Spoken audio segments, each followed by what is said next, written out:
Hello everyone, welcome back to my channel.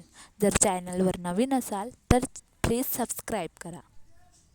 तर आज मी बनवणार आहे कढी गोळे. तर त्यासाठी सर्वात आधी मी तुरीची डाळ भिजू घातली 2 वाट्या व त्याला 2 ते 3 तास भिजत ठेवले. ते भिजल्यावर मिक्सरमध्ये बारीक केले.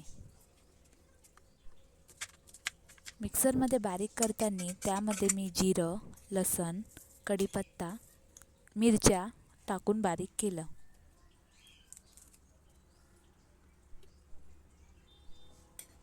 तुम्ही बघू शकता छान असं बारीक झालेलं आहे.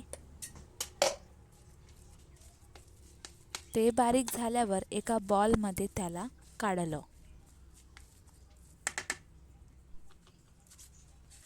व त्यानंतर छान असा सांबार चिरून घेतला. आता डाळीच्या वाटणमध्ये 2 चम्मच तिखट व 1 चम्मच हळद आणि 1 चम्मच मीठ टाकलं. कढीपत्ता टाकला आणि वरतून छान असा सांबार टाकला व याला छान असं मिक्स केलं. पूर्ण एकजीव केलं असं, जेणे की ते सर्व मिळून गेलं पाहिजे. तुम्ही बघू शकता मी कसं मिक्स करत आहे व त्यानंतर याचे छान छोटे छोटे गोळे केले व वाफवायला मांडले. इकडे कढीची तयारी केली. त्यासाठी कढीपत्ता, सांबार, लसूण आणि मिरच्या याचा कूट घेतला. दह्यामध्ये हळद आणि मीठ टाकून त्याला छान घोटून घेतलं. गॅसवर कढई मांडून 1 चम्मच तेल, त्यामध्ये सुकी मेथी, कढीपत्ता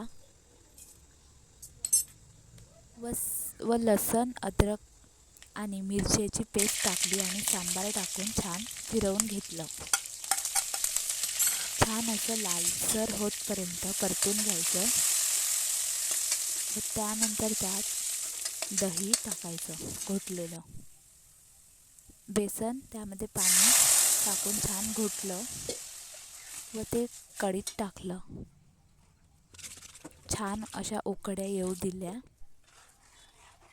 आणि त्यानंतर त्यामध्ये गोळे सोडले. याला 5 ते 10 मिनिट छान शिजू द्यायचं. तर तयार आहे कढी गोळे. व्हिडिओ आवडला असेल तर